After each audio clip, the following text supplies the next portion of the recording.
Hey guys. So I'm still at my 9 to 5, but well, it's after hours. I'm staying late to shoot this video because this is another video that I've been putting off doing for the last few days. But anyway, I just wanted to come on and talk to you all about having a thick skin when it comes to being a nurse. So I feel like with my background, I was raised very, what's the word I want to use? Like, I just was very sheltered. And just the demeanor of my parents. Like, my parents, I'm trying to get this glare from my computer out my glasses, y'all. But it's not working. So hopefully that's not too distracting for you all. But I just was brought up in a household where I just had super nurturing parents. I don't even really remember my parents really yelling like until I was like in my late 20s. I feel like I really saw like their first big argument. And so that's kind of how they were with me, like very nurturing. Like I really could honestly do no wrong.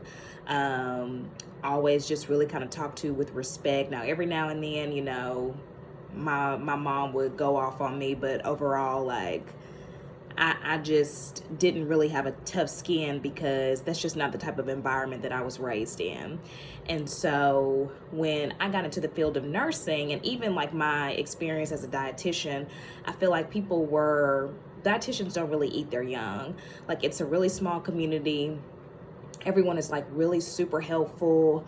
It's just a different vibe.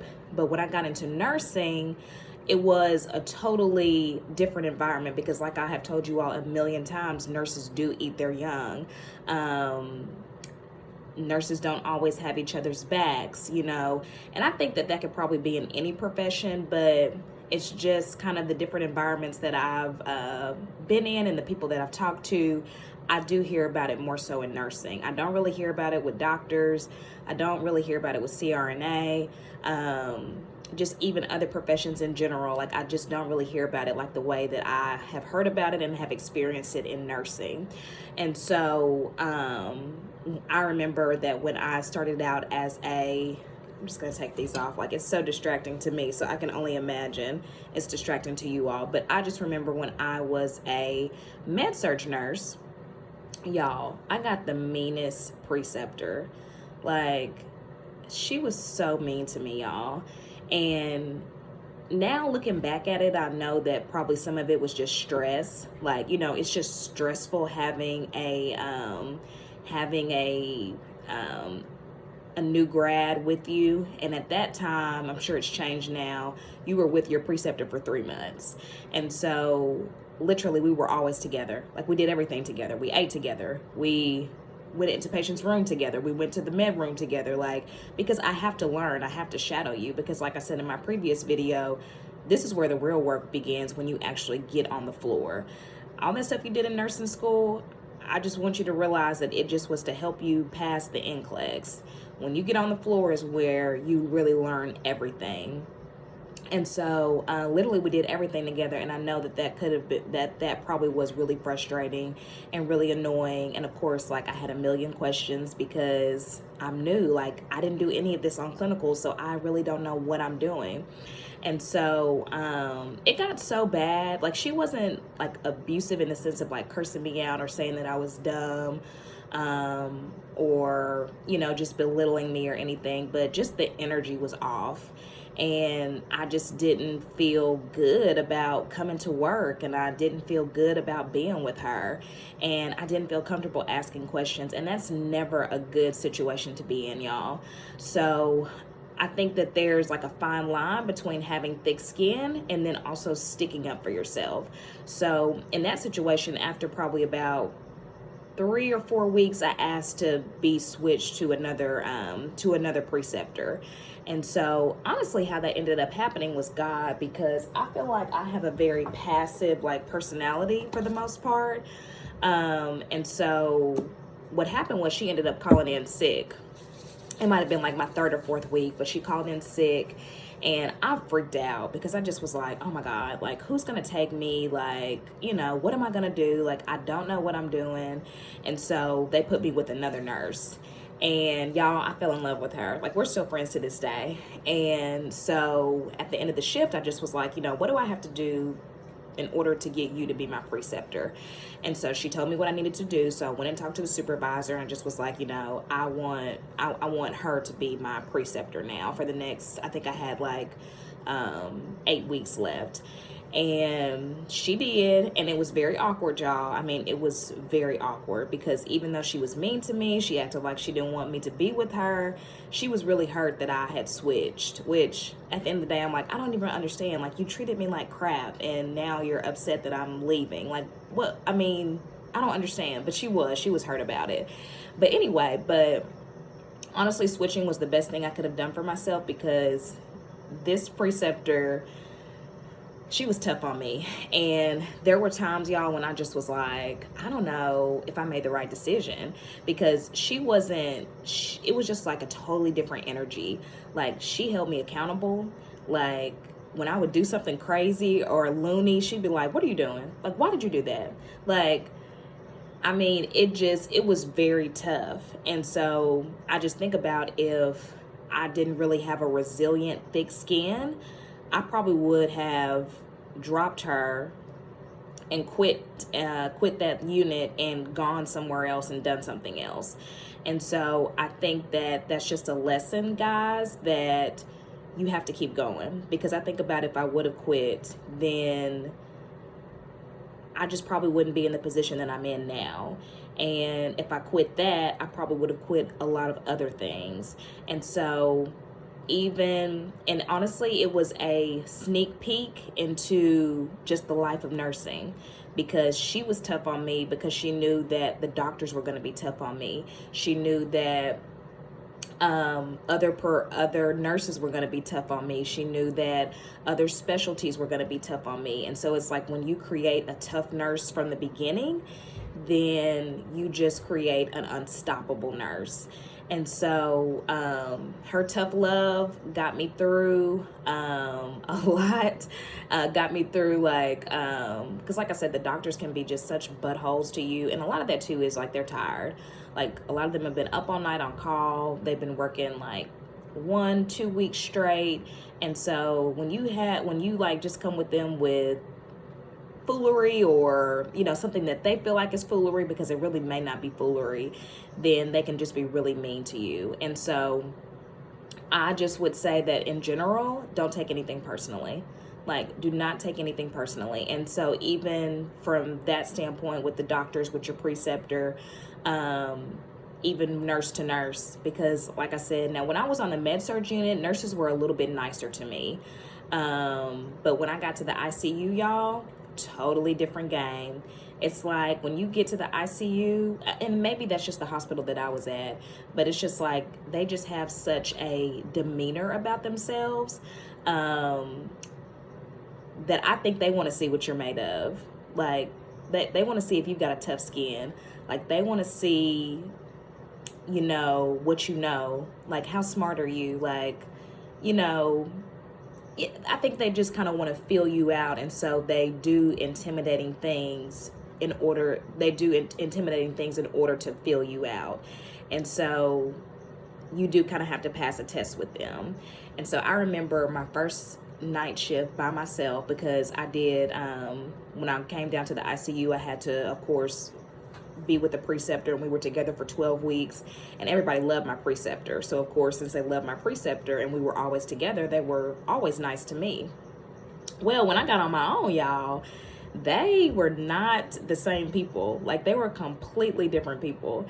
And so I remember when I came down from my first night shift, and I was like, hey, like, I'm just like, hey, like, I'm excited. I'm nervous, but I'm excited. It's my first night shift. I'm by myself. And y'all, they did not speak back to me. They looked at me like, and then one of them finally was like, hey, and I was like, oh my God, and I have to get report from you all and give report. And so it was like a very, I'm not gonna say difficult transition, but I guess it was in a way like a difficult transition, because not only am I trying to get adjusted to being by myself, getting adjusted to night shift, being adjusted to being in the ICU, but I also have to get adjusted to all these different personalities.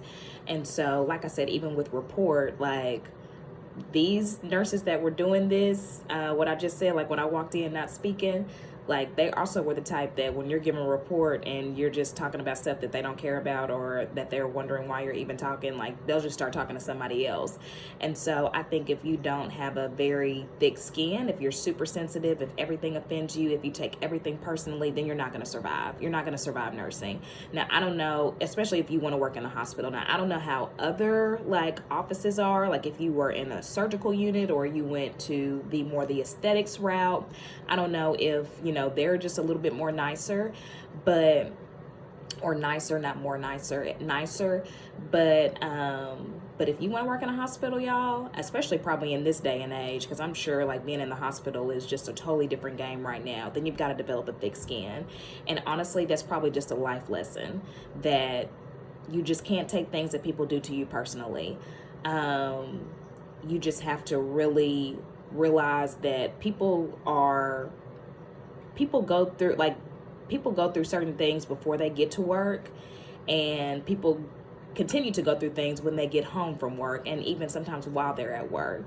So sometimes you think people are being mean to you or being a butthole to you, just because of you, but really it's got nothing to do with you. Like they got into it with their man before they left the house this morning and they're annoyed with you, or their son is in prison, or their son is on drugs, or their daughter's on drugs, and they're just in a really frustrated bad point right now, or they had a family member die. Like I just feel like we just never know what people are going through and why they behave the way that they behave. And then sometimes people are just buttholes. And like I said, like sometimes people do just kind of want to test you out and see what you're made of. And honestly, I'm not that type of person where I want to just test people and see where they're at, but I honestly am not necessarily against it, because I think that everything is a test, that life is a test. And so, are you going to pass the test, or are you going to quit and give up and go cry and complain and try to look for another job?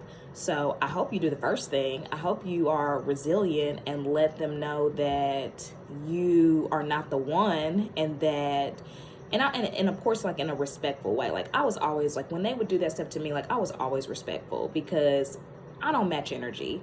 Well, I'm working on that, but just in general, like I'm not a match energy person. Like if you're mean to me, like I'm not gonna sit up and be mean to you. Now I might feel some type of way, and I might want to do some mean things to you, and might want to do some petty things to you, but that's just not my demeanor. That's just not who I am. And that shouldn't be who you are either, because it just never works out and it always turns into a big mess. So my advice would be to pass the test, but pass it in a polite and kind of way. But also at the same time, just know that fine line. Know when you need to stick up for yourself. Like I knew that I needed to change preceptors because it just wasn't working out. I wasn't learning anything. I was scared to ask questions. I didn't feel comfortable asking questions. I just didn't